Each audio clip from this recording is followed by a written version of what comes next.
Pada tahun ini, Ibu Bapak, kita sudah melakukan revisi terkait dengan Standar Nasional Pendidikan. Slide selanjutnya. Di mana salah satu yang direvisi adalah terkait dengan Standar Nasional Pendidikan berkaitan dengan penilaian, yaitu standar penilaian. Tahun ini kita merevisi 4 yang sudah kita revisi, standar kompetensi lulusan, standar isi, standar proses, dan standar penilaian. Tentunya berkaitan dengan penilaian ini erat kaitannya dengan standar penilaian. Karena di sistem kita, di negara kita membedakan antara kurikulum dan standar. Jadi di dalam undang-undang sebutkan bahwa pengembangan kurikulum mengacu kepada Standar Nasional Pendidikan. Nah, saat ini Standar Nasional Pendidikannya sudah direvisi, terutama berkaitan dengan penilaian, yaitu melalui terbitnya Permendikbud nomor 21 tahun 2022 yang kita tuangkan di dalamnya terkait dengan bentuk-bentuk asesmennya sampai ke beberapa delegasi terkait dengan penilaian di mana diamanahkan di dalam kurikulum perlu diatur lebih lanjut terkait dengan asesmen ini. Nah, Ibu Bapak, dari standar penilaian inilah kita turunkan ke dalam kurikulum. Nah, dalam kurikulum kita cantumkan di dalam panduannya berkaitan dengan asesmen. Nah, kita di dalam kurikulum Merdeka ini sudah mulai memperkenalkan istilah asesmen ya, yang sebelum penilaian di sini kita di awal sebutkan penilaian atau asesmen, dan kita lebih menggunakan sekarang menggunakan istilah dengan asesmen. Nah, kalau Bapak perhatikan ini di slide yang nomor 3 terkait dengan asesmen, penekanannya adalah bahwa kita ingin lebih memberikan fleksibilitas kepada pendidik dan satuan pendidikan dapat menentukan jenis, teknik, bentuk, waktu asesmen berdasarkan karakteristik tujuan pembelajaran. Disinilah maka sudah tercermin bahwa kita justru ingin lebih memerdekakan, lebih ingin memberikan fleksibilitas kepada pendidik dan satuan pendidikan bagaimana menentukan jenisnya, bagaimana menentukan tekniknya, apa bentuk asesmen yang digunakan, waktu pelaksanaannya, serta juga bagaimana mengolahnya itu diserahkan ke satuan pendidikan. Sehingga di level satuan pendidikanlah ditentukan bagaimana menentukan jenis, teknik, bentuk, waktu, dan pengolahannya. Sehingga yang nantinya disampaikan ke dalam rapot yang nanti akan digali itu lebih ke hasil akhirnya. Hasil akhir dari proses yang dilakukan. Nah, prosesnya seperti apa? Itu yang kita delegasikan kepada satuan pendidikan. Untuk bagaimana dia menentukan mulai dari jenis, teknik, bentuk, dan waktu pelaksanaan serta bagaimana mengolahnya. Inilah yang kita tuangkan di dalam panduan pembelajaran asesmen. Lalu slide selanjutnya, Ibu Bapak yang kami hormati, di dalam standar termasuk yang kita tuangkan ulang juga di dalam panduannya.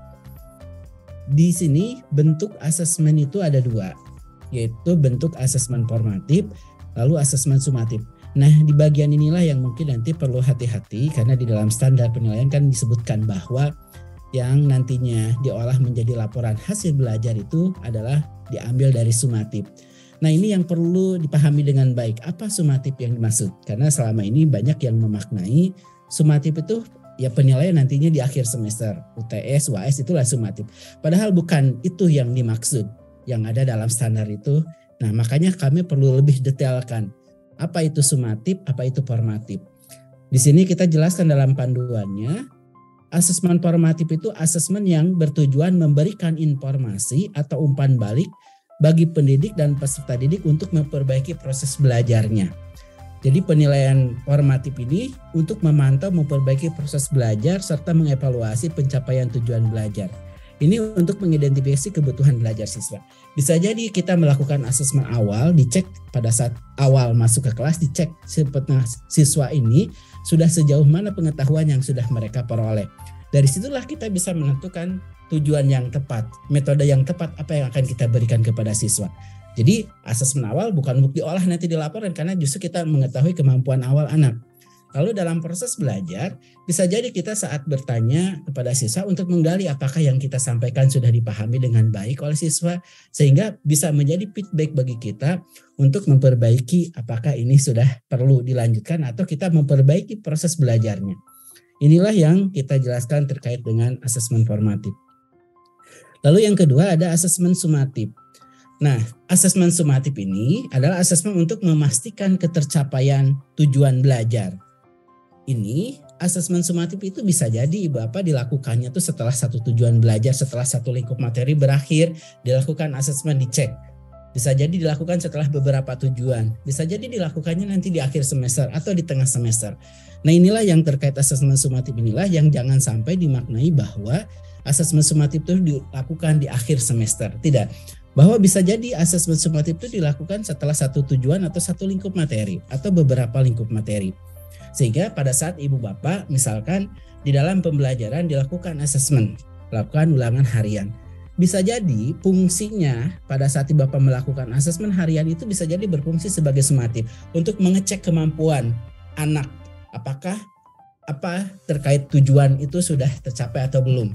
Tapi bisa jadi ulangan harian itu dimaksudkan untuk mengecek apakah anak sudah bisa atau belum, apakah untuk memperbaiki proses belajarnya. Sehingga nanti dilihat nih, apakah bisa jadi sama-sama bentuknya harian, ulangan harian, bisa jadi satu berfungsi sebagai formatif, bisa jadi yang satu berfungsi sebagai sumatif. Jadi nanti jangan sampai nanti karena dalam standarnya kita menyebutkan bahwa yang diolah menjadi lapor belajar itu sumatif lalu hanya dilakukan nanti akhir semester saja, sehingga yang proses harian itu tidak diinput. Nah, itulah yang mungkin nanti yang perlu lebih diperhatikan. Nah, nanti mohon di dalam panduannya bisa lebih dipelajari lebih mendalam. Kita menyebutkan juga Ibu Bapak bentuk-bentuk asesmen, teknik-teknik slide selanjutnya. Teknik-teknik asesmen. Ini kan teknik atau instrumen yang digunakan. Yang ada saat ini tuh sudah selama ini diketahui oleh Ibu Bapak. Karena sejak 2006, 2013 ya, tekniknya, instrumen yang digunakannya itu menggunakan observasi, menggunakan kinerja, proyek, tes tertulis, bentuk-bentuk lain itu kita tetap silahkan gunakan. Yang sekarang kita lakukan itu memberikan fleksibilitas, silahkan gunakan oleh Bapak instrumen yang cocok untuk mengukur tujuan. Oh, sekarang kompetensinya lebih cocoknya dengan tes tertulis, ya lakukanlah dengan tes tertulis. Oh, sekarang mungkin di beberapa mata pelajaran, mata pelajaran olahraga misalkan tujuan belajarnya itu siswa mampu mempraktekkan berenang. Ya mungkin lebih cocoknya dengan praktik. Karena mungkin dengan tes tulis kurang bisa menggambarkan siswa mampu berenang. Mungkin dengan tes tulis kurang tepat menggambarkan kompetensinya. Kompetensinya mungkin lebih cocok dengan praktik. Nah, sekarang yang kita dorong adalah silahkan gunakan instrumen yang cocok ya, yang sesuai dengan tujuannya. Jangan harus ada ini, harus ada ini, harus ada ini. Kalau sebelumnya misalkan terkait dengan satu kompetensi itu harus ada tes dengan pengetahuannya, tes dengan keterampilannya, lalu di beberapa mapel harus ada sikapnya, sehingga kalau ada satu yang tidak terpenuhi maka tidak lengkap. Nah, kalau sekarang nih Bapak, prinsipnya adalah silahkan gunakan instrumen teknik yang menurut sudah Bapak kuasai selama ini, gunakan yang paling tepat. Bisa jadi kompetensi tertentu hanya membutuhkan tes pengetahuan hanya dengan tes tertulis saja. Bisa jadi kompetensi tertentu membutuhkannya hanya dengan keterampilan saja. Misalkan tadi ya olahraga, misalkan di beberapa mapel tujuannya misalkan di bahasa Indonesia di dalam tujuannya adalah siswa mampu membacakan puisi dengan baik. Ya mungkin cocoknya dengan praktek juga, unjuk kerja juga, tidak dengan tes tertulis. Nah, itulah yang kita tekankan. Silahkan gunakan instrumen yang selama ini Bapak ketahui. Yang paling penting adalah bagaimana mengukur tujuan itu yang cepat. Karena bisa jadi tujuan belajarnya, kompetensinya cocoknya dengan tes tertulis, bisa jadi cocoknya dengan praktek, bisa jadi cocoknya dengan kinerja, bisa jadi cocoknya dengan observasi, bisa jadi cocoknya dengan proyek. Slide selanjutnya. Nah, ini ya Ibu Bapak, bisa jadi ini lanjutannya ya, bisa jadi tes lisan, penugasan, portofolio. Semua teknik ini kan sudah Ibu Bapak kuasai, sudah diberikan sejak 2006, 13. Jadi kita tidak menghilangkan instrumen-instrumen itu. Yang lebih kita tekankan, silahkan gunakan instrumen yang sesuai. Dengan apa? Untuk mengukur tujuan tadi. Itulah yang lebih kita bukanya. Jadi bukan mengganti semua, tekniknya dihilangkan, diganti baru, enggak. Teknik silahkan Ibu Bapak yang sudah dikuasai Bapak. Yang sekarang kita tekankan adalah tolong gunakan instrumen yang sesuai. Nah itulah proses itu silahkan dilakukan di satuan pendidikan. Ibu bapak gimana mengolahnya nanti dari teknik dari instrumen-instrumen yang digunakan tadi, yang akhirnya nanti keluar menjadi satu nilai. Nah itulah yang nanti dituangkan ke dalam laporan hasil belajar. Slide selanjutnya, ini bapak yang kita tuangkan, yang kita harapkan muncul dalam laporan belajar, yang nanti untuk membantu ibu bapak disiapkanlah e-rapor. Maka ibu bapak dalam hal ini konteksnya apa yang dilaporkan? Satuan pendidikan kan menyiapkan laporan hasil belajarnya. Nah bagi Pak PAUD ya untuk intrakurikulernya komponennya sudah kita sebutkan di sini. Nah untuk e-rapor untuk PAUD mohon maaf masih dalam proses pengembangan. Nah mungkin konteks hari ini adalah bagaimana rapor SD, SMP, SMA, SMK ya dan sederajat, di mana komponennya apa yang perlu nih. Di sini komponennya meliputi apa saja? Identitas, nama sekolah, kelas, semester, inilah komponen minimalnya. Lalu ibu bapak yang perlu ibu bapak ketahui juga kan tadi saya sampaikan oleh Pak Direktur ya, Pak Rahmadi dan Pak Aswin, bahwa sebenarnya yang kita siapkan itu alat bantu e-rapor itu. Sehingga masih tetap membuka ruang kalau satuan pendidikan untuk laporan ke orang tuanya gitu ya, ingin mengembangkan lebih lanjut komponen-komponen lain, itu silahkan di level satuan pendidikan. Tapi kita di dalam nasional menyiapkan minimumnya, yaitu dalam bentuk aplikasi yang bisa digunakan oleh Bapak sebagai laporan untuk diberikan kepada orang tua. Dengan tidak menutup kemungkinan satuan pendidikan untuk menentukan mekanisme dan format lainnya kalau sekolah merasa perlu ada komponen yang belum terwadahi, maka silahkan dikembangkan di level satuan pendidikan tersebut. Inilah yang kita tuangkan dalam Kepmendikbud 262 ya, prinsip-prinsip inilah yang prinsip-prinsip ini yang komponen minimalnya inilah yang oleh teman-teman direktorat dikembangkan ke dalam aplikasi. Nah, ke dalam aplikasi e-rapor yang nanti mungkin akan dijelaskan lebih detail. Jadi apa komponen minimalnya? Ini ada laporan kemajuan belajarnya ya, terkait dengan identitasnya, lalu mata pelajarannya, deskripsinya. Slide selanjutnya, sehingga untuk minimumnya yang perlu tersaji selain identitas tadi dalam raport itu adalah apa mata pelajarannya, apa nilainya, apa deskripsinya. Itulah yang dibutuhkan untuk informasinya, minimumnya.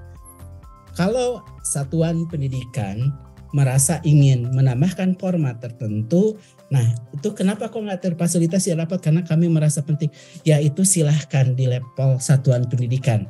Tapi secara nasional kita menentukan kebijakan minimalnya, inilah yang perlu disampaikan. Apa mata pelajarannya, apa nilainya, lalu bagaimana deskripsi dari laporan hasil belajar. Nah ini untuk rapor intrakurikuler saat ini Bapak, format ini sudah kita siapkan di dalam panduan pembelajaran asesmennya. Jadi pelaporannya 1 tahun 2 kali ya per semester. Lalu ada juga nantinya laporan proyek. Nah laporan proyek itu memang kita simpannya di dalam dokumen panduan pengembangan proyek profil pelajar, proyek penguatan profil pelajar Pancasila. Di sana ada laporan proyeknya dan mungkin nanti akan digali lebih dalam juga ya pada saat terkait menyajikannya. Karena e-rapor sebagai bantuan aplikasi ini sudah disiapkan untuk intrakurikulernya dan untuk proyeknya. Nah itulah Ibu Bapak yang mungkin sebagai pengantar apa yang dituangkan menjadi bentuk aplikasi e-rapor ini sebagai bantuan dari kementerian untuk satuan pendidikan nantinya dapat memberikan informasi buat siswa dan buat orang tua. Terkait dengan proses-proses yang dilalui di sekolah silahkan dilakukan pada kami sekolah karena kami ingin memberikan fleksibilitas kepada satuan pendidikan, kepada pendidik, maka proses mulai menentukan jenisnya, tekniknya, pengolahannya kami serahkan kepada satuan pendidikan. Silahkan dilakukan di satuan pendidikan. Yang perlu dilaporkan ke dalam aplikasinya nanti yang akan disinkronkan juga dengan Dapodik, cukup nilai akhirnya. Itulah yang nanti mungkin akan dibahas secara detail terkait dengan e-rapor saja. Itu saja mungkin Ibu Bapak dari saya. Terima kasih. Topik yang akan saya angkat kali ini adalah prinsip umum pengembangan aplikasi e-rapor pada kurikulum Merdeka. Materi ini merupakan kelanjutan dari apa yang sudah disampaikan oleh Pak Yogi, di mana tadi Pak Yogi sudah memaparkan seperti apa prinsip-prinsip, teknik, bentuk, bahkan instrumen asesmen untuk kurikulum Merdeka. Dan saya tentu tidak akan mengulang apa yang sudah disampaikan. Kita akan fokus kepada bagaimana pengembangan e-raportnya itu sendiri, serta pekerjaan di balik layar yang menjadi tugas dan tanggung jawab dari para pengguna. Bapak Ibu, kita mencoba membuat batasan pengertian dari e-raport, khususnya e-raport kurikulum Merdeka. Dari prinsip pengembangan aplikasi e-raport yang tadi juga sebagian sudah disinggung oleh Pak Yogi, maka kami dapat merumuskan pengertian e-raport kurikulum Merdeka tersebut, yaitu sebuah sistem aplikasi manajemen pelaporan hasil belajar. Ini dapat berbasis web, yang merupakan opsi alat bantu dan dapat mengubah pola kerja guru dari pola manual ke pola digital yang terintegrasi ke Dapodik serta dikembangkan dengan mengacu pada prinsip-prinsip pembelajaran dan asesmen pada kurikulum Merdeka dan panduan proyek penguatan profil pelajar Pancasila serta mudah digunakan. Dari batasan pengertian ini ada beberapa frasa yang saya blok dengan warna merah, yang mana itu nanti akan kita singgung dalam slide berikutnya. Untuk pengembangan aplikasi e-raport yang kami mengacu pada prinsip-prinsip pengembangan e-raport tersebut. Yang pertama adalah efektif dan efisien. Artinya, aplikasi ini dikembangkan dengan menu yang sederhana, mudah dipahami dan dimanfaatkan sesuai dengan fungsinya, sehingga tidak menyulitkan guru dengan urusan administrasi hanya karena menginput satu nilai saja tapi mereka direpotkan. Dan ini kita pastikan aplikasi yang dibuat ini berdasarkan hasil uji coba baik secara internal dan eksternal yang insya Allah memenuhi prinsip efektif dan efisien. Karena sasaran uji coba kami bukan hanya mereka guru-guru yang ahli dalam IT, tetapi juga mereka yang memang tidak hidup pada zaman dulu, itu tidak familiar dengan IT, atau istilah kita agak sedikit gaptek, tetapi faktanya dari hasil uji coba kemarin semua mengatakan sangat praktis dan mudah. Kemudian aplikasi e-raport yang kita kembangkan ini valid. Pengertian valid di sini adalah menggunakan data terkini yang menggambarkan kondisi peserta didik yang bersumber dari data pokok pendidikan. Nah, Bapak Ibu, agak berbeda dengan aplikasi e-raport yang kita kembangkan selama ini, yang mana data Dapodik yang digunakan ini langsung dari database Dapodik. Nah, validitas data yang diakses oleh sekolah ini mengacu pada data yang disajikan dalam web service yang disediakan oleh tim Dapodik. Jadi, kalau ada datanya yang tidak sesuai, berarti sekolah belum melakukan update, sehingga data yang disajikan pada web service tidak sesuai dengan kondisi real atau terkini di masing-masing satuan pendidikan. Kemudian mudah dikelola, yaitu terdapat pembagian peran user untuk memudahkan dalam menginput dan mengorganisasikan nilai. Di sini kita membagi peran ini hanya pada guru serta siswa, admin, guru serta siswa. Nanti lebih detail akan dijabarkan oleh Pak Pasek selaku tim pengembang dan disimulasikan oleh Pak Nurul selaku salah satu pengguna dari satuan pendidikan. Nah, guru bagaimana Bu? Guru itu kan ada wali kelas, ada koordinator proyek, ada guru mapel, dan seterusnya. Jangan khawatir untuk peran user yang guru akan merefer ke data Dapodik. Apabila di Dapodik ternyata Bapak Ibu guru sekaligus selain sebagai guru mapel, kalau untuk SMP dan SMA, dan juga SMK, selain sebagai guru mapel juga wali kelas, maka nanti akan terbaca di aplikasi sebagai guru mapel serta wali kelas. Dan hak akses untuk dapat memanfaatkan aplikasi e-raport tersebut juga akan sesuai dengan peran Bapak Ibu. Kalau SD tentu perannya sebagai wali kelas karena tidak ada guru mapel. Jadi kembali lagi, user di sini berdasarkan mapping tendik yang ada di Dapodik. Kemudian prinsip berikutnya adalah informatif. Artinya menampilkan nilai dan deskripsi yang menerangkan tujuan pembelajaran yang sudah tercapai atau tujuan yang masih belum tercapai atau perlu pendampingan pada masing-masing mata pelajaran. Nanti lebih lanjut kita akan menyinggung atau mengingatkan kembali terkait prinsip informatif yang dimaksud. Kemudian berkelanjutan. Nilai e-raport ini bisa digunakan secara berkelanjutan, tidak terputus pada saat pergantian semester atau perubahan versi. Ya, jadi untuk semester berikutnya akan tetap dapat diakses, tetap dapat dilihat, tetapi tentu jangan lupa Bapak Ibu untuk selalu melakukan backup untuk kemudian dapat direstore kembali di aplikasi e-raport. Kemudian bersifat prinsip berikutnya adalah integratif, yaitu mengelola raport intrakurikuler dan raport proyek penguatan profil pelajar Pancasila dalam satu perangkat. Jadi tidak ada aplikasi e-raport untuk akademik, tidak ada untuk proyek. Semuanya dalam satu aplikasi, yaitu aplikasi e-raport kurikulum merdeka untuk masing-masing jenjang. Kemudian terenkripsi dan aman. Ya. Terenkripsi dan aman. Artinya data yang ada di aplikasi tersebut terdistribusi, terlindungi datanya dan terdistribusi serta dikelola, terutama data-data profil peserta didik.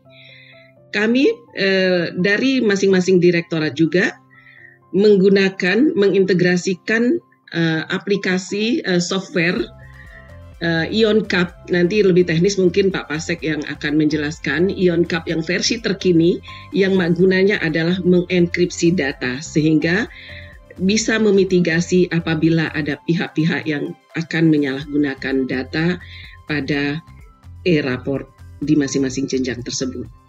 Kemudian prinsip transparan, artinya prosedur dan kriteria e-raport ini terbuka, dapat diketahui oleh semua stakeholder yang terkait.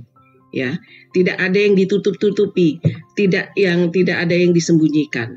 Serta kompatibel, di mana e-raport ini dapat diakses dan dimanfaatkan dengan berbagai jenis perangkat. Apakah itu desktop, laptop, ya, tablet ataupun handphone, itu semua dapat dimanfaatkan berbagai device tersebut untuk mengakses raport pendidikan.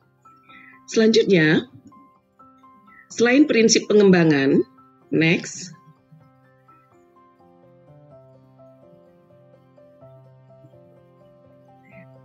Prinsip berikutnya adalah prinsip penggunaan e-raport. Prinsip pertama yaitu opsional. Tadi Pak Aswin selaku PLT Dirjen PMPK dan sekaligus supervisor untuk implementasi kurikulum merdeka sudah menyinggung terkait prinsip ini. Opsional dan sejalan dengan batasan pengertian aplikasi e-raport, ini sifatnya adalah pilihan. Jadi e-raport ini menjadi perangkat yang tujuannya adalah membantu dalam manajemen penilaian di satuan pendidikan. Dengan memanfaatkan yang disediakan, bisa dipilih sebagai alat bantu, serta bisa dikembangkan sesuai dengan kebutuhan dari masing-masing satuan pendidikan. Tetapi secara minimal kita sudah fasilitasi di dalam aplikasi e-raport tersebut. Jadi opsi, pilihan ya. Kemudian sederhana prinsip penggunaannya ini. Jadi hanya menginputkan satu nilai akhir dari proses pembelajaran dan asesmen yang telah dilaksanakan oleh guru pada satuan pendidikan masing-masing. Tetapi di dalam prosesnya tentu Bapak Ibu harus memenuhi prinsip-prinsip, kaidah-kaidah di dalam penilaian baik secara formatif maupun sumatif. Nanti kami akan mengajak Bapak Ibu untuk merecall kembali pemahaman terkait dengan bagaimana melaksanakan penilaian pada kurikulum merdeka. Kemudian integritas. Ya, walaupun nilai yang diinput ini hanya satu nilai akhir, tapi proses asesmen tetap dilaksanakan dengan menjunjung tinggi integritas guru dalam melaksanakan asesmen. Jangan kita berpikir, enak nih e-raport sekarang, hanya masukkan nilai, bagaimana perencanaan penilaian tidak terekam. Ya, kita pokoknya yang penting ada nilai yang dimasukkan. Saya yakin Bapak Ibu tidak akan melakukan hal-hal seperti itu, karena sangat penting nanti pada saat orang tua murid bertanya terkait validitas dan kualitas nilai capaian hasil belajar siswa itu mengapa demikian, maka Bapak Ibu harus dapat menjelaskan secara komprehensif serta memberikan bukti-bukti dari rangkaian proses asesmen baik secara formatif maupun sumatif. Kemudian prinsip berikutnya adalah akuntabel, di mana nilai yang diinput harus dapat dipertanggungjawabkan secara profesional, judgment dari masing-masing guru. Karena sejatinya gurulah yang tahu apa yang diajarkan, bagaimana cara mengukur dan seperti apa capaian, kriteria, dan indikator yang sudah dicapai siswa di dalam proses asesmen tersebut berdasarkan kriteria ketercapaian tujuan pembelajaran yang sudah ditetapkan oleh masing-masing guru. Selanjutnya,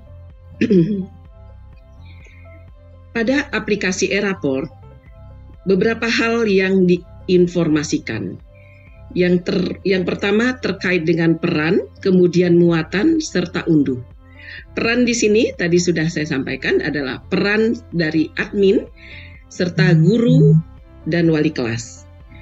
Nanti secara rinci akan dijelaskan oleh Pak Pasek terkait peran dan tugas dari administrator aplikasi e-raport, kemudian peran dan tugas guru dan wali kelas sesuai dengan mapping tendik yang ada di Dapodik. Kemudian muatan pada aplikasi e-raport di sini mencakup intrakurikuler dan proyek penguatan profil pelajar Pancasila, serta unduh dan helpdesk. Di sini Bapak Ibu dapat mengunduh aplikasi pada website ataupun sosial media dari masing-masing direktorat, karena pengembangnya di sini adalah direktorat masing-masing, tetapi juga dapat melalui platform Merdeka Mengajar, nanti kita akan integrasikan ke sana, dan berbagai platform digital yang resmi dari Kemendikbudristek. Juga karena kita sejalan dengan perkembangan sosial media yang ada, kita juga menyiapkan fasilitas unduh aplikasi melalui Instagram, baik di Direktorat SMP, SD, SMA, dan SMK, serta PMPK. Dan juga ada helpdesk yang kami siapkan melalui helpdesk IKM yang nanti dapat ditindaklanjuti oleh tim untuk merespon pertanyaan ataupun ataupun permasalahan dari Bapak Ibu.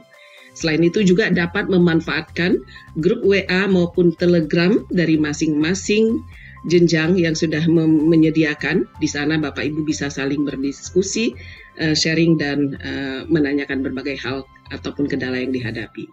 Next.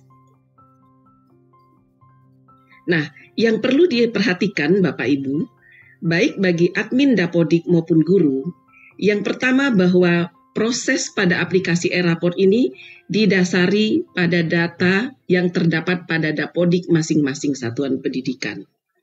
Kunci utama agar proses pemanfaatan aplikasi e-raport ini dapat berjalan dengan lancar dan sesuai, maka perlu dipastikan bahwa Dapodik dari masing-masing sekolah itu sudah valid dan benar. Kemarin ada pertanyaan, Bu, kenapa ini mata pelajaran ini tidak muncul? Bu, kenapa ada guru kami tidak muncul? Bu, kenapa ini siswanya ada yang salah rombel? Itu artinya ada tahapan awal pra penggunaan e-raport yang belum diselesaikan dengan tuntas. Jadi pastikan Dapodiknya ini valid dan benar. Dan yang tidak kalah pentingnya Bapak Ibu adalah sebelum menggunakan aplikasi e-raport ini, pastikan semua pengguna, apakah itu admin, guru, wali kelas, ataupun koordinator proyek penguatan profil pelajar Pancasila untuk membaca dan memahami panduan pembelajaran dan asesmen serta manual aplikasi e-raport. Ya, Bapak Ibu kalau langsung mencoba pasti akan bingung. Tetapi kalau Bapak Ibu membaca dan memahami PPA Kurikulum Merdeka serta manual aplikasi e-raportnya, insya Allah tidak ada kendala. Ya, karena strategi uji coba kami pun mengacu pada tahapan-tahapan tersebut, di mana manualnya ini kami sudah bagi berdasarkan pengguna, jadi langsung fokus. Nah, itu tadi bicara masalah prinsip umum pengembangan e-raport yang dilakukan untuk semua jenjang. Yang kemarin dirilis, tadi sudah disampaikan oleh Pak Ramadi dan Pak Aswin juga, yang sudah dirilis pada tanggal 30 November 2022 kemarin. Namun, pekerjaan itu bukan hanya input nilai akhir. Tadi sudah saya sampaikan di awal. Karena sejatinya, asesmen itu merupakan bagian terpadu dari proses pembelajaran. Sehingga asesmen dapat dirancang selaras dengan perancangan proses pembelajaran melalui perencanaan pembelajaran. Ya. Selanjutnya, Bapak Ibu mungkin masih ingat dengan tahapan ini. Yang pertama adalah menganalisis CP untuk menyusun TP dan ATP. Nah, Bapak Ibu, semua data referensi yang digunakan pada kurikulum Merdeka, dalam hal ini kita menggunakan CP, serta menggunakan dimensi elemen dan subelemen pada proyek profil pelajar Pancasila, CP untuk pembelajaran akademik, sudah disediakan dalam database e-raport, di mana itu juga kita menariknya dari web service di Dapodik. Jadi, kalau sekolah Bapak Ibu ataupun kelas tersebut menyelenggarakan pembelajaran berbasis kurikulum Merdeka, maka dengan aplikasi e-raport ini otomatis CP-nya dapat ditarik dan muncul di dalam aplikasi e-raport. Bapak Ibu tidak perlu menginputkan CP lagi. Tetapi yang perlu dilakukan adalah menginputkan tujuan pembelajaran sesuai dengan alur tujuan pembelajaran pada fase tersebut. Nah, bagaimana merumuskan TP ini kita tidak akan menjelaskan lebih detail, dan di aplikasi e-raport ini Bapak Ibu dapat menggunakan TP ATP yang sudah Bapak Ibu susun dan mungkin tertuang di dalam KOSP dengan menggunakan menu ekspor impor sehingga tinggal dimasukkan di sana. Tetapi kalau di KOSP mungkin TP ATP-nya dituliskan dengan deskripsi yang panjang, Bapak Ibu perlu meringkas karena maksimum karakter untuk TP yang dimasukkan dalam aplikasi e-raport ini maksimum hanya 100 karakter. Karena nanti pada saat deskripsi capaian akhir pembelajaran akan menggabungkan beberapa TP dan di situ hanya dibatasi maksimum 300 karakter. Jadi silakan Bapak Ibu meringkas TP dan ATP sebelum nanti dimasukkan ke dalam aplikasi e-raport. Kemudian mengembangkan perencanaan pembelajaran, ya, di mana perencanaan pembelajaran ini atau biasa kita sebut dengan RPP, bisa di situ sudah ada rencana asesmennya seperti apa. Kalau perencanaan pembelajaran dalam bentuk modul, maka di situ instrumennya pun harusnya sudah ada. Kemudian mengolah hasil penilaian serta pelaporan kemajuan belajar. Next. Berikutnya. Nah, ini saya sedikit menyinggung tentang bagaimana Bapak Ibu nanti merumuskan dan meringkas TP. Pastikan TP yang Bapak Ibu rumuskan dan Bapak Ibu ringkas sebelum diimpor ke dalam aplikasi e-raport. Rumusan TP tersebut memuat kompetensi dan lingkup materi. Karena ini nanti akan menjadi bagian dari deskripsi capaian kompetensi siswa dalam lingkup materi apa. Di mana kemudian kriteria dari ATP itu sendiri dapat menggambarkan urutan, ya. Tentu Bapak Ibu sudah menyusun ATP-nya. Dari CP disusun beberapa TP dari setiap mata pelajaran. Kemudian dari sekian TP ini mana yang diberikan terlebih dahulu sesuai dengan alur tujuan pembelajaran, mana yang diberikan pada fase awal, mana yang pertama, kedua, dan seterusnya. Sehingga learning journey-nya itu betul-betul dapat terpenuhi serta konsep mastery learning-nya bisa tercapai. Jadi jangan loncat karena menyusun ATP dimasuk-masukkan saja. Pastikan Bapak Ibu sudah mengurutkan dalam alur tujuan pembelajaran. Tetapi nanti memasukkannya Bapak Ibu tidak perlu memberikan kode, ya. Coding itu cukup nanti secara offline, tetapi di online-nya nanti Bapak Ibu sudah menginputkan sesuai dengan urutan ATP yang menurut professional judgment Bapak Ibu itu, ya. Itu yang tepat. Selanjutnya, nah ini teknik strategi menyusun TP dalam ATP, Bapak Ibu bisa sejalan dengan semangat dari pengembangan kurikulum Merdeka bahwa ini memberikan ruang fleksibilitas bagi guru, tenaga pendidik dan tenaga kependidikan untuk melakukan pengembangan pembelajaran mulai dari penentuan tujuan pembelajaran, pelaksanaan pembelajaran hingga melakukan asesmen sesuai dengan kebutuhan yang ada. Nah, Bapak Ibu, kalau misalnya, Bu, kami belum merumuskan TP karena kami pakai dari buku yang ada saja, maka bisa saja nanti dalam konteks penggunaan aplikasi e-Rapor, Bapak Ibu dapat merumuskan TP secara langsung dari CP, ya. Nanti Bapak Ibu bisa ditandain bagian kompetensi serta lingkup materi mana yang akan dimasukkan menjadi rumusan TP dari CP tersebut. Tetapi sekali lagi diringkas kalimatnya maksimum 100 karakter sehingga tidak mengalami kesulitan di deskripsi akhir nanti. Itu teknik pertama langsung dari CP. Kemudian teknik yang kedua, Bapak Ibu dapat merumuskan TP dengan menganalisis kompetensi dan lingkup materi pada CP. Yang ketiga, dapat merumuskan TP lintas elemen CP. Ya, seperti IPA ada 2 elemen, bahasa misalnya ada 5 elemen dan seterusnya pada mapel yang lain. Nah, apakah ke semua elemen itu akan dirumuskan dalam satu TP atau ada TP yang merumuskan lintas elemennya hanya 2 atau 3, yang lainnya dalam rumusan yang lain. Kemudian alurnya mana yang menjadi prerequisite sebelum lanjut ke pencapaian tujuan pembelajaran berikutnya. Selanjutnya, ini Bapak Ibu, alur strategi yang dapat dilakukan guna menyusun ATP. Jadi sekali lagi tolong perhatikan kompetensi serta materi yang hendak dicapai pada CP tersebut. Tujuan dan mempertimbangkan kompetensi dan lingkup materinya. Kemudian pertimbangkan beban jam pelajaran. Jangan Bapak Ibu membuat TP yang sangat gemuk, tapi pada saat melakukan sumatif ternyata itu belum selesai, ya, belum selesai karena TP-nya sangat gemuk. Ya, jadi perlu disesuaikan dengan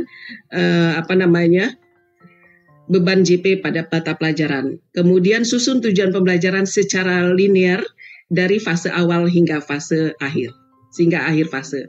Selanjutnya, nah ini saya tidak akan bacakan, saya hanya memberikan contoh sekilas seperti apa inspirasi penyusunan TP dan ATP pada mata pelajaran matematika jenjang SMP. Ini contoh di fase D.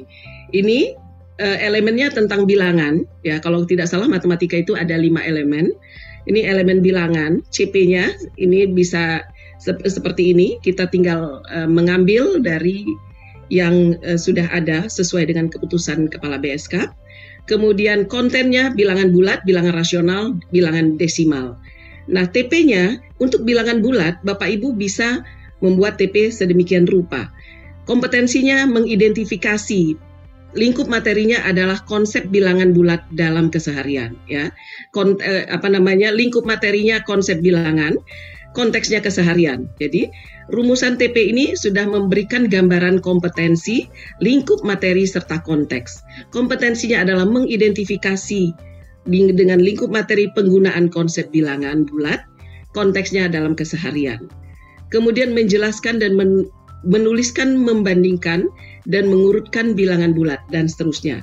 Minimal ada kompetensi dan lingkup materi.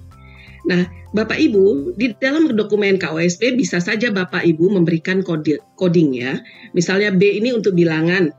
71 artinya diberikan di kelas 7 yang TP yang pertama. 72 ini diberikan di kelas 7 kelas semester urutan kedua dan seterusnya. Waktunya seperti ini kelas di kelas 7. Karena kita tahu bahwa ATP ini sebenarnya ada sama juga dengan silabus ya. Silabus untuk mata pelajaran dalam satu fase atau dalam 1 tahun. Selanjutnya. Baik Bu Eli, saya izin mengingatkan waktunya tinggal 1 menit lagi. Waduh, 1 menit Ibu. Baik. Ya. Karena semula 20 menit ya. Ya baik. Ini Bapak Ibu komponen perangkat dari TP, langkah pembelajaran, asesmen dan seterusnya. Ini perencanaan pembelajaran paling sedikit itu tadi TP tadi dituangkan ke dalam perangkat pembelajaran, yaitu perencanaan pembelajaran. Di mana perencanaan pembelajaran minimum mencakup tiga komponen tadi, tujuan, langkah, dan asesmen. Nah, asesmen di sini Bapak Ibu tadi juga sudah disinggung oleh Pak Yogi. Dari perencanaan pembelajaran dilakukan asesmen awal. Dari data asesmen awal kita dapat melakukan proses pembelajaran secara terdiferensiasi. Kemudian dari pembelajaran terdiferensiasi selama proses pembelajaran dapat dilakukan asesmen formatif, di mana hasil asesmen formatif ini dapat menjadi pertimbangan dalam merumuskan deskripsi atau deskripsi capaian kualitatif siswa untuk di TP tersebut yang nanti diagregasi di dalam raportnya.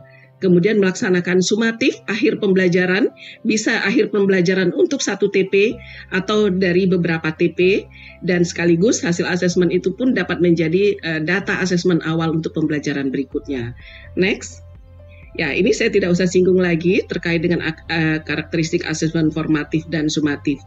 Tetapi di dalam pelaksanaan perlu dilakukan untuk asesmen sumatif ini perlu dilakukan untuk mendapatkan informasi capaian pembelajaran peserta didik pada periode tertentu.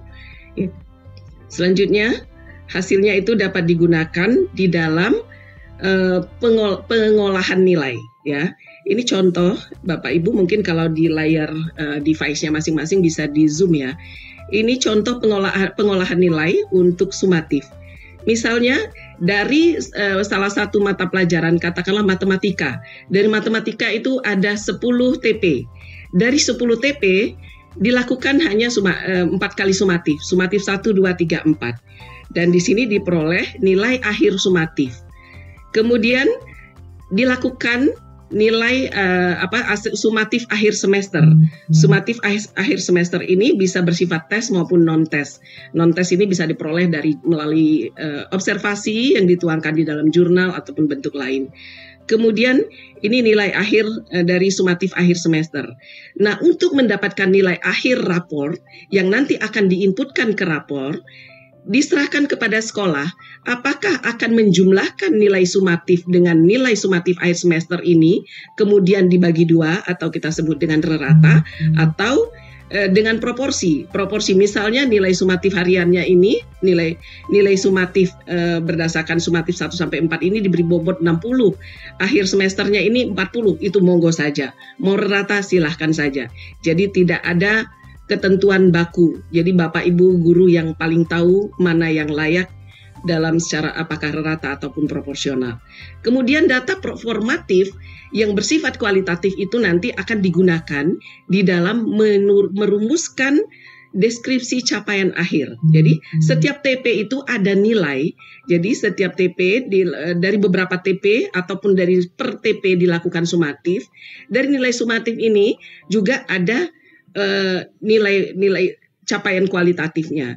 Nah, capaian kualitatif itu karena di sini akan sangat diperlukan dalam mendeskripsikan capaian masing-masing siswa. Karena 79-nya si Ali berbeda deskripsinya dengan 79-nya si Badu. Nah, ini sangat penting penilaian formatif dan sumatif ini.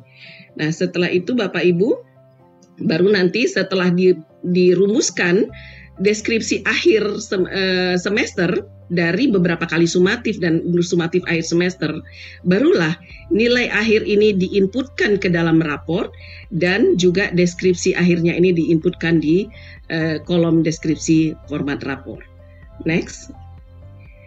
Nah, Bu, kalau begitu kita tidak bisa melihat secara utuh di aplikasi e-rapor. Betul, aplikasi e-rapor ini kita buat simple, mudah digunakan. Jadi Bapak Ibu, pekerjaan rumit, pekerjaan teknis lainnya yang tadi saya sampaikan untuk mengingat kembali, itu sudah kita lakukan di belakang layar. Kami mempercayakan kepada Bapak Ibu pendidik untuk melakukan hal-hal tersebut secara valid dan penuh integritas.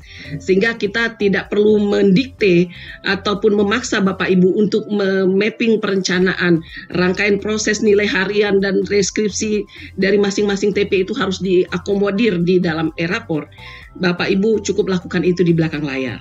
Apakah butuh aplikasi? Monggo silahkan sekolah. Apakah membutuhkan entah Excel atau aplikasi sederhana untuk membantu tugas asesmen keseharian guru, silahkan saja. Nah, itu jadi hasil di raport itu nanti dapat juga dilengkapi dengan portofolio, hasil diskusi dan lain sebagainya. Nah, untuk format raport sendiri, Bapak Ibu, kita mengatur minimum saja. Minimumnya ini ada identitas peserta didik, ada nama satuan pendidikan, kelas, semester, mapel, dan seterusnya. Kalau mau ditambahkan, silahkan saja. Ya, tetapi di aplikasi e-raport kita sejalan dengan panduan pembelajaran dan asesmen, kita mengatur minimalnya saja. Nah, ini Bapak Ibu, ini tampilannya tadi juga sudah disampaikan Pak Yogi, ada mapel, tidak ada KKM. Jadi anak itu tidak dibandingkan dengan kriteria ketuntasan minimal, tetapi capaian nilai akhir belajar siswa dibandingkan dengan kriteria ketercapaian tujuan pembelajaran sesuai dengan deskripsi, rubrik, skala, ataupun kalau Bapak Ibu menggunakan interval sesuai dengan di PPA yang ada. Selanjutnya, ini tampilan cetak dari e-raport untuk raport akademiknya seperti tadi. Selain yang raport akademik ini tadi, Bapak Ibu, kemarin ada pertanyaan bagaimana dengan prestasi, silahkan ditambahkan, masukkan di dalam catatan wali kelas. Karena kita masih perlu merumuskan lebih lanjut terkait dengan prestasi. Ya. Dan selain raport akademik juga, silahkan berikutnya. Ini kita memfasilitasi juga untuk perlengkapan raport siswa. Ini ada cover, ada halaman identitas sekolah, kemudian identitas siswa, dan juga halaman mutasi. Ya, walaupun ini dicetaknya di bagian pelengkapan rapor siswa, tetapi halaman mutasi ini nanti dalam penyusunannya bisa ditaruh di bagian belakang dari raport akademik dan P5-nya. Jadi taruhnya untuk mutasi ini di belakang, tetapi komponen pencetakannya ada di komponen perlengkapan rapor siswa. Bapak Ibu boleh menambahkan mau logo sekolahnya, logo daerahnya, asal jangan logo partai ya. Nah, ini yang perlu diperhatikan juga dalam asesmen project itu, saya tidak akan menjelaskan satu persatu, tetapi yang pasti di dalam pelaksanaan project profil pelajar Pancasila juga sama dengan akademik, dengan pelaksanaan pembelajaran akademik menggunakan variasi bentuk asesmen, baik secara formatif maupun sumatif, menekankan pada performance, kinerja, kemudian dapat menggunakan rubrik yang ditentukan di sini mulai berkembang sesuai harapan dan sangat berkembang. Nanti kriterianya apa, mulai berkembang dan seterusnya sampai sangat berkembang. Guru, koordinator proyek bersama tim fasilitator lah yang merumuskan kriteria tersebut sesuai dengan proyek yang tema dan topik yang dikembangkan di dalam proyek tersebut. Ya, sekurang-kurangnya untuk jenjang SMP dan SMA kelas 11 dan 12 itu 3 proyek dengan 3 tema. Sedangkan untuk SD dan SMA kelas 10 sekurang-kurangnya 2 proyek dengan 2 tema. Kalau mau lebih silahkan, itu kan sekurang-kurangnya. Kemudian rumusan kompetensi sesuai tujuan fase D ditempatkan dalam kriteria berkembang sesuai harapan. Jadi defaultnya rumusan kompetensi atau kriterianya di dalam rubriknya nanti untuk capaian fase D, defaultnya itu ada di berkembang sesuai harapan. Jadi kalau belum sesuai BSH, berarti kategori di bawahnya. Kalau melampaui BSH, itu di atas sangat berkembang. Nah, BSH ini Bapak Ibu bisa mengambil dari tujuan fase D pada P5. Kemudian perlu diperhatikan antara keselarasan antara tujuan, aktivitas, dan asesmen project, serta proses itu lebih penting dibandingkan hasil, ya.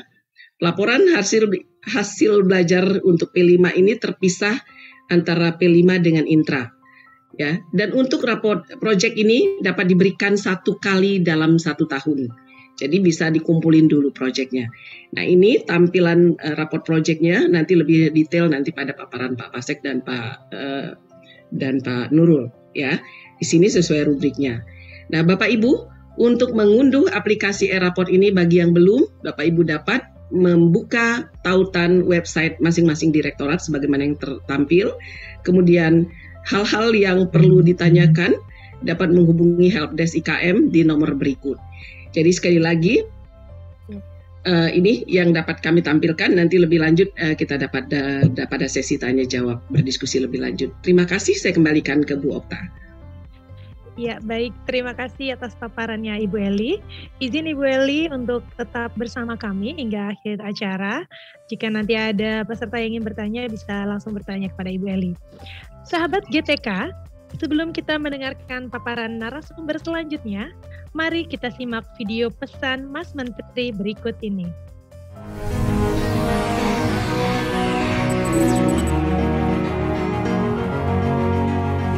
Assalamualaikum warahmatullahi wabarakatuh.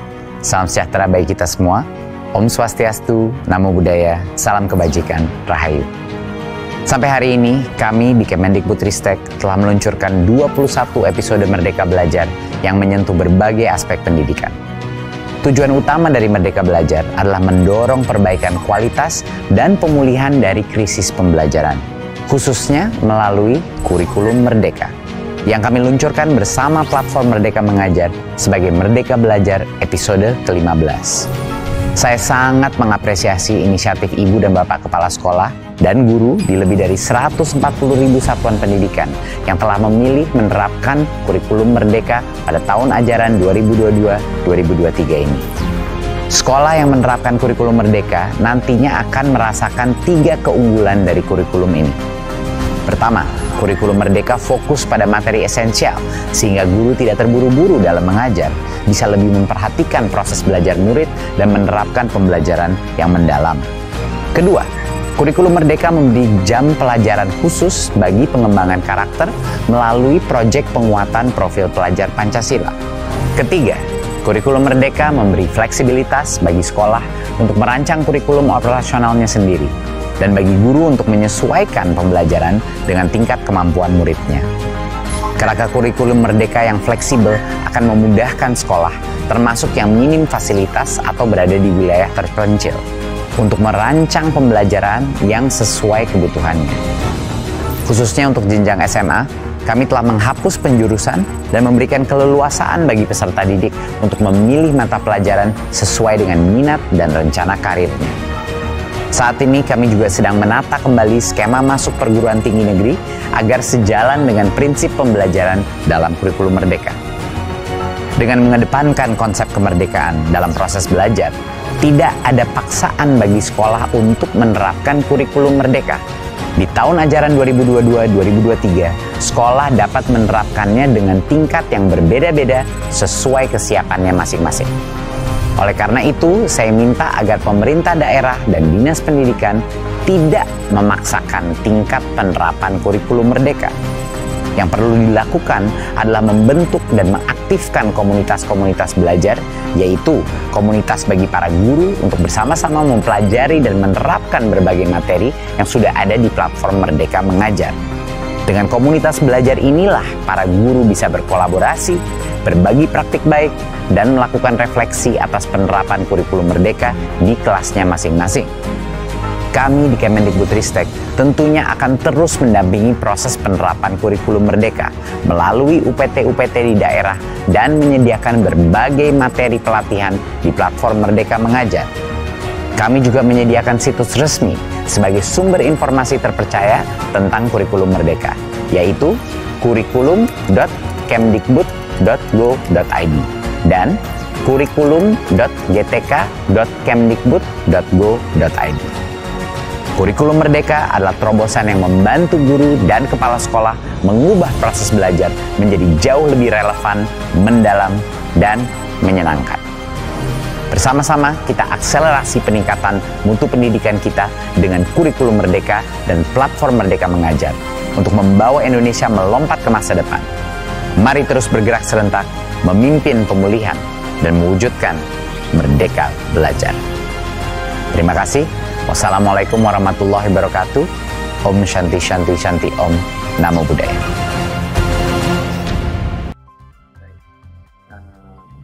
Pada dasarnya, IRAPOR yang ada pada SMP dan SMA itu memiliki perbedaan pada kelas 10 Bapak dan Ibu ya. Kelas 10 sekarang mata pelajarannya ada mapel IPA dan IPS. Jadi belum ada penjurusan seperti yang disampaikan pada video sebelumnya oleh Mas Menteri, bahwa pada kelas 10 bahwa pada SMA kita tidak ada penjurusan dari awal setiap kelas 10, tapi adanya pemilihan mata pelajaran yang pada kelas 11 nanti baru dilaksanakan.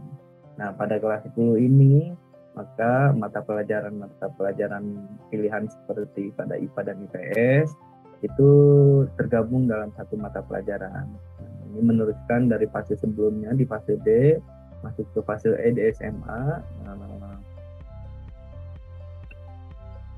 Di fase SMA maka mapel IPA itu digabung dari 3 mata pelajaran, yaitu fisika, kimia, dan biologi. Juga IPS dari 4 mata pelajaran, yaitu ekonomi, sejarah, geografi, dan sosiologi. Nah, contohnya di kelas 10 untuk mapel IPA ini, Bapak dan Ibu guru pada ketiga mapel tersebut perlu menyepakati pertama tujuan pembelajaran yang dimiliki oleh mata pelajaran IPA ini dari ketiga mapel apa saja. Nanti dirembukan ya, disepakati mana yang akan menjadi tujuan pembelajaran dari anak-anak di fase E, tentunya dengan mempertimbangkan capaian pembelajaran yang sudah diterima dari fase D pada rapor SMP peserta didik tersebut. Maka perlu sangat disepakati bersama supaya nanti ke aplikasi akan lebih mudah, dan nanti ditugaskan kepada salah satu guru untuk mengentri tujuan pembelajaran termasuk untuk nilai. Begitupun untuk yang IPS, untuk keempat mapel dilakukan dengan hal yang sama, disepakati TP-nya, nanti baru dilakukan penilaian prosesnya, dan hasil akhirnya yang di-entry cukup hasil akhir dari penilaian masing-masing mapel tersebut ke dalam mapel IPS dan mapel IPA. Jadi diminta satu nilai saja sesuai TP yang sudah disepakati tadi. Jadi pilih TP mana pula yang mungkin masih perlu yang belum optimal atau belum tercapai, dan dipilih juga TP mana yang sudah tercapai. Itu ada di aplikasinya, Bapak Ibu nanti lebih mudah, tidak perlu mengentri secara secara manual untuk masing-masing deskripsi, karena Bapak Ibu sudah mengentrikan tujuan pembelajarannya di awal. Jadi ketika nanti Bapak dan Ibu akan menentukan TP mana yang sudah tercapai, tinggal diklik, nanti bisa dimodifikasi juga keseluruhan deskripsinya Bapak dan Ibu, jadi lebih mudah untuk melakukan penilaian pada aplikasi rapor ini. Itu yang menjadi salah satu kelebihan dari rapor sekarang, itu lebih sederhana. Bapak dan Ibu, untuk menggabungkan mapelnya, nanti Bapak Ibu di administrator perlu melakukan modifikasi ya pada referensi lokal.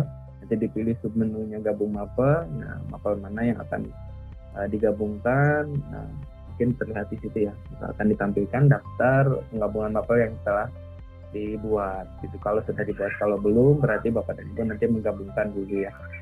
Izin mengingatkan Pak Ginanjar 5 menit lagi ya. Baik, terima kasih Mbak Andra pengingatnya. Selanjutnya, nah, untuk menambah gabung mapel ini, silahkan diklik tombol gabung mapel pada rapor dan pada jendela gabung mapel. Selanjutnya Bapak Ibu tinggal memilih mapel awal, misalnya diisi dengan mapel dasar yang digabungkan, misalnya fisika, kimia, dan biologi. Nah, kemudian mapel gabung diisi dengan kolom mapel gabung diisi dengan nama mapelnya. Misalnya IPA atau IPS. Kemudian pada tingkat pendidikan diisi dengan tingkat berapa mapel gabungan itu berlaku. Artinya di situ dipilih kelas 10 karena mapel IPA dan IPS itu hanya di kelas 10. Nanti di kelas 11 sudah ada pemilihan mapel, maka Bapak dan Ibu bisa melanjutkan proses di kelas 10. Nanti mungkin di jam 11 masih ada webinar selanjutnya tentang pemilihan mapel. Boleh dicek juga di YouTube-nya Direktorat SMA. Nah, kemudian ini hal-hal yang sering ditanyakan pada kami melalui helpdesk. Pertama itu tentang pengaturan ekstrakurikuler. Ini penting diisi di Dapodik ya. Tadi seperti yang disampaikan oleh Bu Eli bahwa Eraport ini memanfaatkan data Dapodik secara utuh. Jadi Bapak dan Ibu administrator mohon berkoordinasi juga dengan operator Dapodik supaya data Dapodiknya diisi secara valid, lengkap, dan benar. Kemudian nomor 2, tidak berhasil login dan registrasi gagal. Ini mungkin dikarenakan Bapak dan Ibu masih menggunakan akun default ya ketika melakukan registrasi ataupun login. Nah, ini perlu dibuatkan dulu user, diikuti panduan yang sudah ada untuk bisa diaplikasikan Eraport-nya. Kemudian untuk online dan offline saja, ini dikembalikan kepada sekolah, monggo, tergantung kekuatan servernya masing-masing gitu ya. Kalau memang bisa di saat online silakan, tapi disiapkan servernya karena kita secara teknis tidak menyiapkan 2 port ya, kalau kita kenal dulu online dan offline. Nah, kalau sekarang untuk yang online ataupun offline kita menyediakan 1, silakan server di sekolah ini menyesuaikan. Lengkapnya nanti dengan Pak Pasek. Kemudian nomor 4 itu mispersepsi tentang pemilihan mata pelajaran Bapak dan Ibu. Tadi ya contohnya tentang penggabungan mapel. Di mapel pilihan yang lain mungkin yang dibahasa ataupun mungkin mapel pilihan selanjutnya itu dirasa di kelas 10 sudah ada karena dulu masih ada ya, masih ada penjurusan. Jadi Bapak dan Ibu pada mapel tersebut banyak yang bertanya, kok di kelas 10 tidak ada mapel saya? Nah, karena belum ada, memang karena belum ada mapping pemilihan mata pelajarannya. Nanti untuk di kelas 11 setelah ditentukan pembentukan kelas mata pelajarannya sesuai dengan pemilihan dari peserta didik, nah nanti itu baru bisa masuk mata pelajaran pilihan. Kemudian lapor kurikulum 2013 ini, alhamdulillah sebetulnya kabar baiknya kami dari tim pengembang sudah bisa menyelesaikan aplikasi tersebut, namun ada beberapa persyaratan yang sedang disiapkan secara regulasi dari tim DSKP maupun dari Dirjen Prodasmen untuk mendukung pelaksanaan ini supaya Bapak dan Ibu juga mungkin bisa tercover secara legal untuk menggunakan lapor kurikulum 2013 ini, terutama terkait standar proses dan penilaian yang lama yang sudah tercabut diganti dengan yang baru ya. Nah, secara prinsip harus legal untuk Bapak Ibu gunakan. Kemudian user yang sama ataupun default ini juga penting kepada Bapak dan Ibu, mohon ketika nanti sudah akan melakukan login, melakukan tadi registrasi atau login ya, user yang didaftarkan jangan yang sudah ada. Bapak dan Ibu boleh menggunakan user yang lain, boleh lebih unik lagi penggunaannya berdasarkan sekolah masing-masing. Itu mungkin yang bisa saya sampaikan. Nah, terkait dengan Eraport, jadi pada prinsipnya seperti apa yang sudah disampaikan oleh narasumber yang sebelumnya, bahwa Eraport Kurikulum Merdeka, jadi bentuk raportnya dan raport yang dibagikan ke siswa itu pada prinsipnya memiliki 2 elemen, yaitu raport intrakurikuler dan raport proyek penguatan profil pelajar Pancasila, yang mana raport intrakurikuler dibagikan per semester, sedangkan raport proyek penguatan profil pelajar Pancasila atau P5 dibagikan per tahun. Selanjutnya untuk prinsip-prinsip dari pengembangan Eraport tadi sudah juga disampaikan oleh Ibu Eli. Saya tidak bahas panjang lebar, jadi bisa dilanjutkan, Ibu. Jadi yang terpenting di sini saya menekankan kembali terkait dengan penggunaan aplikasi Eraport, bahwa aplikasi Eraport ini adalah tools yang dipersiapkan oleh Kementerian untuk membantu sekolah dalam mengelola raport intrakurikuler dan raport P5 dalam sebuah aplikasi yang bersifat opsional. Fitur yang disajikan itu sederhana, di mana guru hanya menginputkan nilai akhir sebagai sebuah kesimpulan dari capaian hasil belajar dan ketercapaian kompetensi siswa. Nah, nilai yang diinput di dalam aplikasi Eraport ini dapat dicetak sebagai laporan untuk orang tua siswa dan juga bisa dibagikan secara daring kepada siswa, serta dapat langsung dikirimkan ke Dapodik tanpa harus melakukan entry ulang di aplikasi Dapodik. Lanjut. Nah, terkait dengan alur komunikasi data Eraport ya, pada prinsipnya jadi aplikasi Eraport yang dikembangkan ini adalah terintegrasi dengan Dapodik, yang mana khususnya untuk SLB, SD, SMP, SMA itu menggunakan integrasi dengan Dapodik. Ini sedikit berbeda dengan yang SMK. Yang SMK langsung secara online dari server pusat, tetapi kalau di jenjang lainnya itu adalah menggunakan lokal. Jadi terintegrasi dengan Dapodik lokal, yang mana di Dapodik lokal, data-data referensi yang sudah dimuat di Dapodik seperti data kurikulum, data sekolah, data guru, siswa, rombel pembelajaran maupun data ekstrakurikuler itu secara langsung bisa diambil digunakan oleh Eraport untuk selanjutnya nanti guru-guru dan juga admin nanti mengelolanya, menginput nilai-nilai pada Eraport sesuai dengan alur pembagian pembelajaran sebagaimana yang sudah tertuang di Dapodik. Selanjutnya setelah raport jadi nantinya di samping dicetak untuk dibagikan ke orang tua, dibagikan ke siswa, juga hasilnya nanti bisa dikirim langsung ke Dapodik secara lokal, yaitu di Dapodik lokal yang selanjutnya nanti Dapodik melakukan sinkronisasi untuk mengirim datanya ke server Dapodik pusat. Nah, data yang ada di Dapodik pusat ini selanjutnya dapat dimanfaatkan oleh instansi lain sesuai dengan role yang berlaku. Nah, di sini dalam implementasi Eraport di jenjang sekolah itu dapat dilakukan secara offline, tidak mesti harus koneksi internet, jadi bisa dilakukan secara offline melalui jaringan LAN. Tetapi ketika Dapodik yang perlu sinkronisasi ke pusat, maka Dapodiklah yang memerlukan jaringan internet. Lanjut. Nah, terkait dengan sistem jaringannya dalam pelaksanaan implementasi di Eraport di sekolah, ya ini adalah contoh yang bisa saya tampilkan bahwasannya aplikasi Eraport itu dipasang pada satu komputer di sekolah, ya di salah satu komputer server, kemudian bisa diintegrasikan dengan Dapodik dalam satu komputer atau dalam berbeda komputer, namun masih dalam satu jaringan. Nah, selanjutnya untuk guru-guru maupun untuk siswa, wali kelas itu tinggal mengakses IP dari servernya melalui jaringan LAN menggunakan browser, ya karena aplikasi yang dikembangkan ini seperti sudah disampaikan sebelumnya itu adalah berbasis web, sehingga dengan memanggil IP-nya dengan diakhiri portnya dapat diakses dari berbagai perangkat yang digunakan oleh guru. Jadi instalasi aplikasinya cukup di satu sekolah yang ditempatkan di server. Nah, bentuknya untuk jaringan LAN seperti ini, salah satu contohnya. Nah, jika ingin guru-guru melaksanakan atau mengerjakan Eraport ini dari rumah masing-masing, tentunya sekolah harus mengonlinekan servernya sendiri, ya, menggunakan IP public atau hal yang lainnya yang sudah banyak yang dimanfaatkan oleh teman-teman lain di lapangan. Nah, selanjutnya, contoh yang lain, slide berikutnya.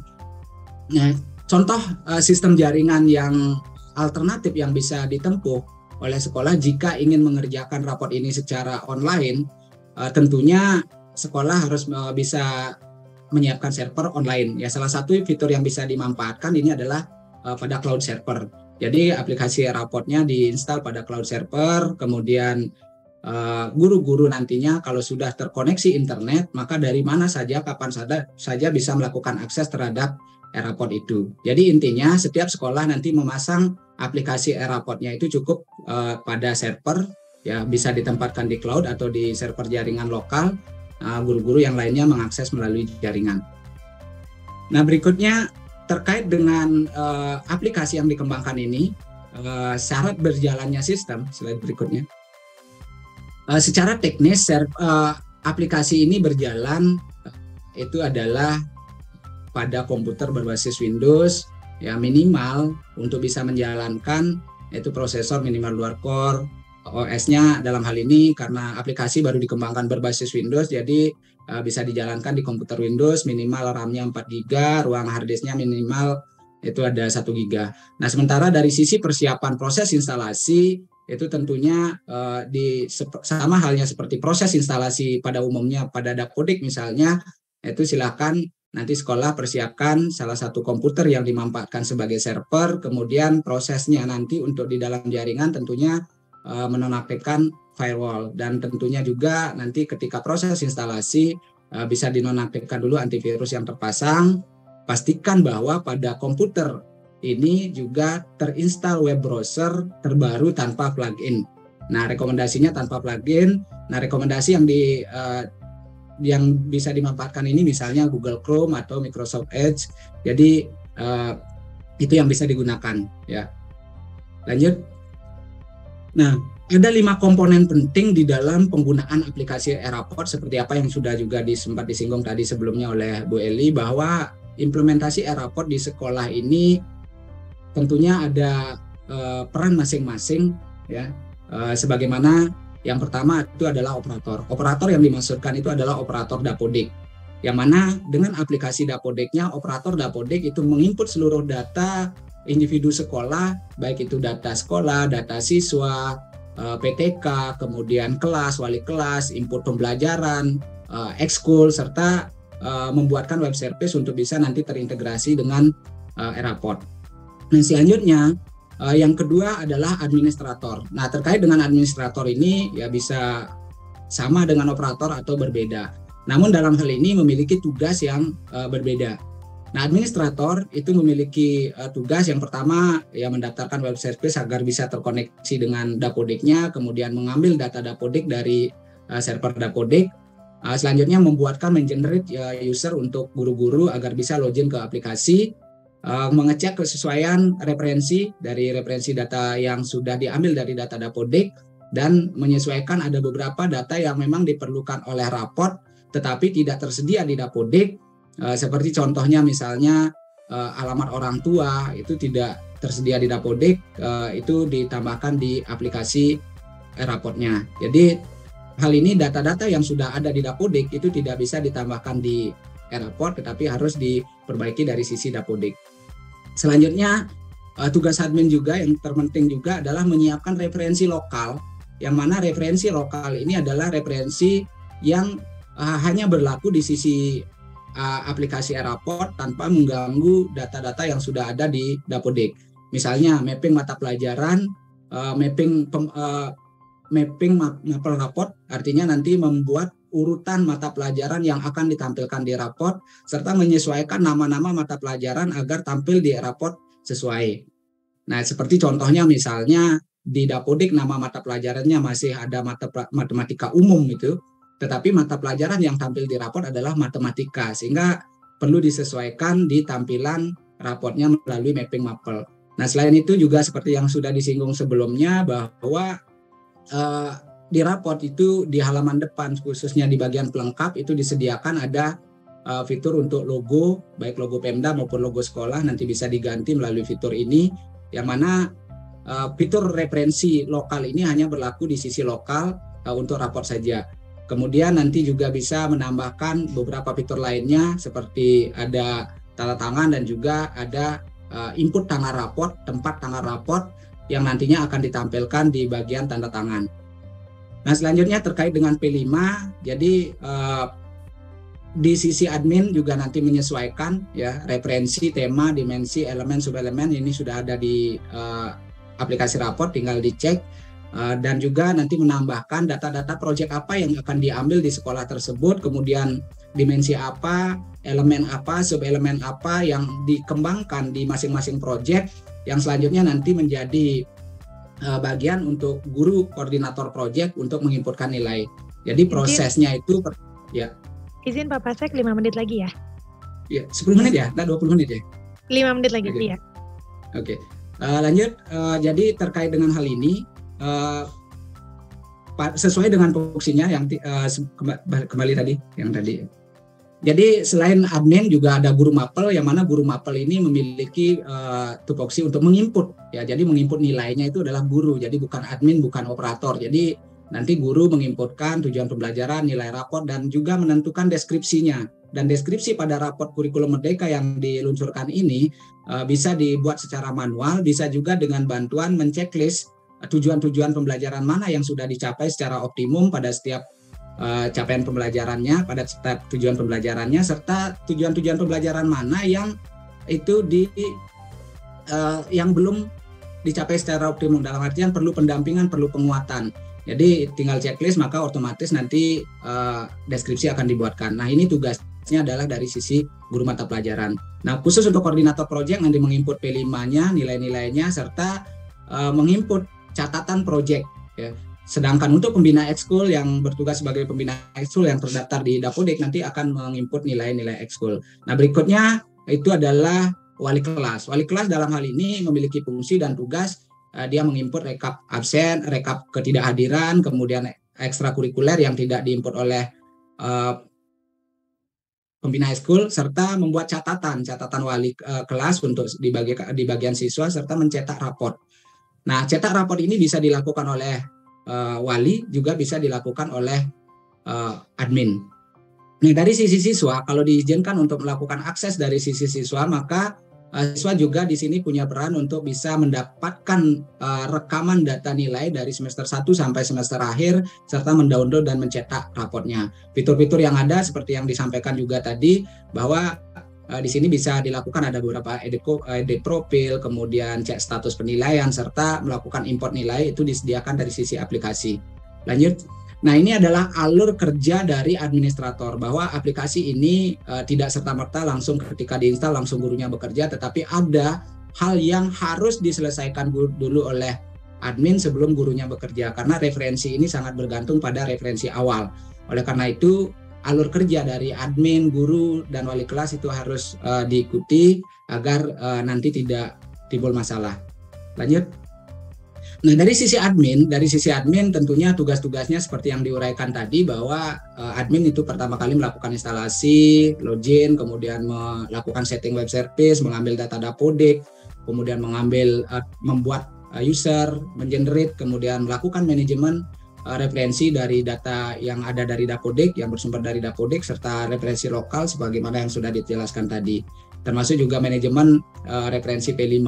Nah, setelah ini dilakukan, sampai P5 ini dilakukan, maka barulah guru bisa melakukan input nilai. Kalau bagian ini belum selesai, maka ketika guru dipaksa untuk menginput nilai sementara referensi belum disiapkan oleh admin, tentunya nanti akan menimbulkan permasalahan ketika guru melakukan input nilai. Oleh karena itu, alur ini sangat penting untuk diketahui oleh admin di sekolah agar bisa mengerjakan sesuai dengan prosedur. Selanjutnya, kalau guru sudah menginput data nilainya, maka admin juga dapat melakukan cetak raport dan cetak leger, serta mengirimkan data ke Dapodik. Dan tentunya agar data aman, mohon kepada admin untuk sering melakukan backup data agar datanya bisa aman untuk menghindari hal-hal yang tidak diinginkan. Lanjut. Nah, dari sisi admin ada banyak sekali menu yang ditampilkan ya. Nah, menu ini adalah merupakan urutan kerja. Jadi Bapak Ibu nanti yang bertugas sebagai admin, mohon dipastikan bahwa Bapak Ibu sudah melakukan kerja sesuai dengan urutan menu yang diberikan, mulai dari melakukan setting web service sampai melakukan mengecek referensi P5. Sehingga kalau ini sudah dilakukan, tentunya dari sisi guru sudah siap untuk melakukan kerjanya. Lanjut.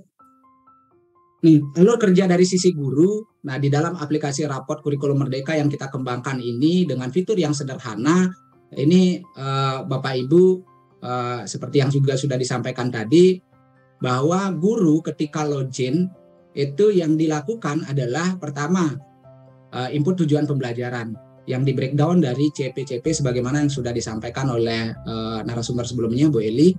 Nah, selanjutnya setelah membuat tujuan-tujuan pembelajaran yang diajarkan atau yang menjadi target pada semester ini, maka guru melakukan input nilai. Input nilai yang diinput di sini cukup satu nilai yang merupakan kesimpulan akhir dari seluruh proses pembelajaran yang telah dilakukan. Jadi hanya cukup satu nilai, mengenai pengolahannya itu diserahkan kepada Bapak Ibu guru masing-masing.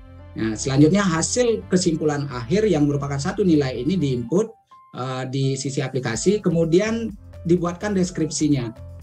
Untuk deskripsi bisa dibuat dengan bantuan menceklis tujuan-tujuan pembelajaran yang sudah dicapai secara optimum serta tujuan-tujuan pembelajaran yang perlu pendampingan, sehingga deskripsi akan dibuatkan secara otomatis berdasarkan tujuan pembelajaran dan yang diceklis. Atau bisa juga menggunakan fitur import. Ya, fitur import bisa disediakan juga. Namun importnya di sini seluruh guru yang mengajar tentunya harus mendownload format yang disediakan oleh sistem, tidak bisa membuat format sendiri. Jadi diambil formatnya, diisi nilainya, kemudian diisi deskripsinya. Namun deskripsi yang di format import ini adalah manual. Deskripsinya dibuat berdasarkan rangkuman deskripsi yang sudah Bapak Ibu dapatkan dari sebuah proses pembelajaran. Selanjutnya nilainya di-upload, diimport pada aplikasi.